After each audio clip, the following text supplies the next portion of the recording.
Тричасовна остра дебата на тема македонско малцинство на една од најгледаните емисии во Грција. Во отворената програма на телевизијата Алтер на едно место представници на Виножито и политичари од неголемите грчки партии. Покрај обвинувањата дека македонците во Грција се на платниот список на владата во Скопје, Неа демократија, ПАСОК и радикалната Лаос, со тврдење дека прашањето за македонското малцинство е план на американската влада да предизвика проблеми во Грција. Планот наводно го спроведуваат Сорос и канадци македонец Битов, а во него е вклучен и медијаторот Нимис, кој според гостите предавал на универзитет собственост на Сорос. Со остри критики од грчките партии се соочи и поранешниот советник на лидерот на ПАСОК Папандреу Валијанатос, кој пред 3 месеци беше сменет од таа позиција поради тоа што јавно проговори за постоење на македонското малцинство во оваа земја. На тврдењето на ПАСОК дека извештајот на Мекдугал е платен од Вашингтон, Валијанатос објаснување дека Обединетите нации никогаш не биле орудие на САД, споменувајќи го тука и Советот на Европа како тело кое не потпаѓа на влијание на големите сили. За одлуките на Европскиот суд за човекови права, според кои македонците се реалност во Грција, грчките гости воопшто не сакале да разговараат. Тема на разговорот е присуство на македонските медиуми на Илинден во Овчарани. Виножито е обвинето дека поканувало само македонски телевизии, а не и грчки. На крајот на дебатата, еден од лидерите на Виножито Васкополос на македонски јазик им се обратил на грчките гледачи и им порачал дека не треба да се плашат да кажат дека се македонци. Να κοιτάξω και στη κάμερα για να τους πω πάρα πολύ καλά. Dosta veike da se plaši. Όχι. Gore glavata. Όχι, όχι, όχι. Možeme. Mnogo dobro. Όχι, αυτό δεν θα το μεταφράσω βέβαια και στα ελληνικά. Ναι, θέλω να μου το πεις στα ελληνικά. Ότι είναι πάρα πολύ μεγάλο ζήτημα αξιοπρέπειας για εμάς από τη μία άποψη. На линија сега би требало да го имаме член на колективното председателство на партијата на македонците во Грција Виножито. Дали на линија го имаме Атанасиос Парисис? Да, го имате. Наце, добре дојде во вестите на Канал 5. Поконкретно, што разговаравте денеска во Атина заедно со Павле Воскополос?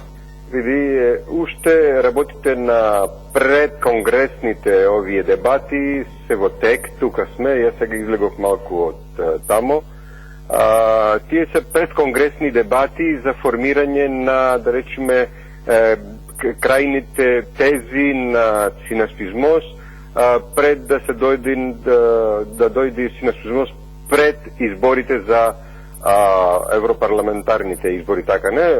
И исто така, како и сите партии се спремат за евентуално невондрени парламентарни, национални парламентарни избори во Грција. Наце, едно прашање доколку може, ова е за прв пат партијата Виножито да биде легитимирана на некој начин, да биде признаена од останатите грчки партии и да биде поканета на една јавна дебата каде што отворено се говори за постоењето на македонското национално малцинство во Грција.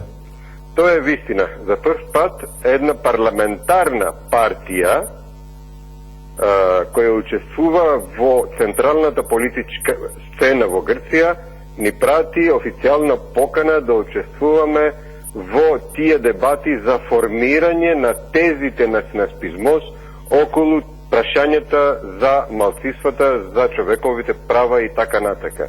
Тоа е многу важен момент, мислам, за работите во Грција, а нарочито за нашата партија и нашето малцинство, нели? Али е многу поголем чекор за грчкото општество. Веќе се гледа дека еден вид толеранција, така да кажем, како прва фаза, почнува да се развива. Почнува да се јавуваат веќе луѓе кои се наоѓаат во тие политички партии, политички сили, кои, иако долги години сега ги има, али беше многу тешко тие да се изразат, пошто така е тука формулирана, знаете, ситуацијата општеството, што тешко некој можело така да се изрази, пошто автоматски ќе се исклучи од социјалниот живот. Парисис, уште едно прашање, Парисис, ако ми дозволите, дебатата на телевизијата Алтер и дебатата што вечерва, односно денеска ја водевте во Атина, дали се доволни да се променат стереотипите во Грција во однос на македонското малцинство? Не, тоа не е доволно. Тоа е еден почеток, може да се каже. Стереотипите во Грција околу таквите прашања, тие се многу јако вкоренети во грчкото општество. Имат јаки темели, повеќе од еден век веќе се работи интензивно на формирање на една национална, националистичка држава.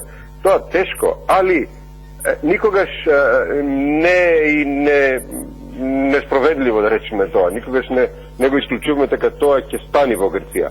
И како што се доаѓа сега времињата, веќе после тие новите развивање, можам да кажем дека тука учествувавме ние, доста имам предонесено за тоа, да светската јавност, светските институции барем, стигнат до едно ниво да веќе земат став за работите што се случуваат во Грција.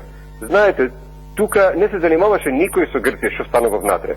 Не му беше интересно. Немаше таков проблем, немаше никој кој да ги потикне тие работи, тој интерес. Грција никако, се знае, порано никој друг од надвор, да речеме, како да речем, диаспората наша, не беше силна, не беше јака, немаше никаква држава подршка од некоја држава, а проблемот, работите што се развиват во врска со Република Македонија со името, пошто сакаме или не, ние сме тесно поврзани со тоа, пошто грците тоа му е главната цел, да не признат не држава. Државата би ја признали многу радо, како една држава малечка во северните граници, али не сака да признават, никако да признат постоење на македонска нација. Парисис, за сега ви благодариме. Тоа беше Атанасиос Парисис, член на колективното претседателство на партијата и миножите на македонците во Грција.